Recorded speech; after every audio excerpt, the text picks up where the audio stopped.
Hello guys, সালামু আলাইকুম guys. তো সবাই কেমন আছেন? ইনশাল্লাহ আপনাদের তো আমি ভালো আছি। এখন আপনাদের সামনে আমি এখন বিরিয়ানি পাক করবো মুরগি দিয়া।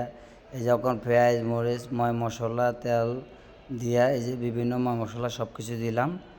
দেওয়ার পরে এই যে কতক্ষণ লাড়াছাড়া দিলাম। লাড়াছাড়া দেওয়ার পর এই যে জিনিসগুলো কষানোর পরে এই যে কিছু ময় মশলা আছে সবগুলো ময় মশলা দিমো। দেওয়ার পরে কিছুক্ষণ লাড়াছাড়া করবো, এগুলো কষানোর পরে আপনাদের এই যে মাংস, মুরগির মাংস এখন দিমু। দেওয়ার পরে একটু হালকা লাড়াছাড়া করবো। লাড়াছাড়া দেওয়ার পর যখন জিনিসটা একটু কালার হয়ে আসবে, দেখবেন একটু যখন মাপা হবে তখন জিনিসগুলো আসতে সেই লাগবে ভাই। এই যে মনে করেন যে আস্তে আস্তে লাড়াছাড়া দিতে আসি। এই যখন শেষ, এখন বিরিয়ানির চাউলের সাথে মুরগিটা দিয়ে দিতে আসি।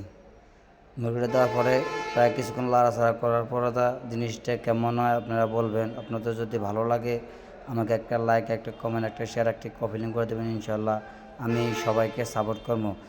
ভাই গরিব মানুষ, অনেক কষ্ট করে ভিডিও বানাই, তো সবাই আমাকে সাপোর্ট করবেন। ইনশাল্লাহ আমি চেষ্টা করবো সবাইকে সাপোর্ট করার জন্য। তো দেখেন এই যে আমার বিরিয়ানিটা ফাঁক প্রায় হয়ে আইছে। দেখেন ভাই কত কষ্ট করে ভাই, গরিব মানুষ ভাই।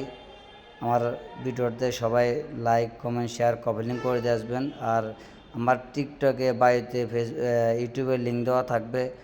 আপনারা প্লিজ কষ্ট করে আমার ভিডিওটা একটু দেখে আসবেন। তো আসসালামু